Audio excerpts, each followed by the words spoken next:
Hello everyone, কেমন আছো তোমরা সবাই? তোমাদের সকলকে জানাই হ্যাপি নিউ ইয়ার। নতুন বছর তোমাদের সবার খুব ভালো কাটুক। আজকে 1 জানুয়ারি। সকাল থেকে তেমন কিছুই প্ল্যান ছিল না, তবে দুপুরে খাওয়া দাওয়ার পর ওয়েদারটা ভালো ছিল বলে আমরা ঘুরতে বেরিয়ে পড়েছিলাম। আর দেখো, রাস্তার দুপাশে কি সুন্দর সর্ষে ক্ষেত, খুব ভালো লাগছিল দেখতে। আর এই খেজুর গাছগুলো প্রত্যেকটাই কাটা ছিল, কিন্তু হাঁড়ি ঝোলানো ছিল না, হয়তো আরও পরে হাঁড়ি বাঁধে ওরা। আর এই জঙ্গলে এসে পড়েছিলাম রাস্তার শেষে, একদম নিস্তব্ধ। আর আমি এখানে একটু রিলস বানানোর চেষ্টা করছিলাম, যেটা আমি একদমই পারি না। আর এই জঙ্গলটার পরেই ছিল এই নদীটা।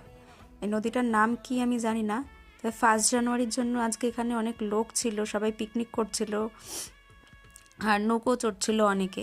অনেকটা সময় ওখানে কাটিয়ে আবার বাড়ির রাস্তা ধরলাম।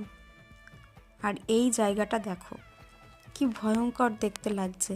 এখন দিনের বেলা রোদ, তাতেই এইরকম লাগছে, রাত্রিবেলা না জানি এই জায়গাটার কী অবস্থা হয়।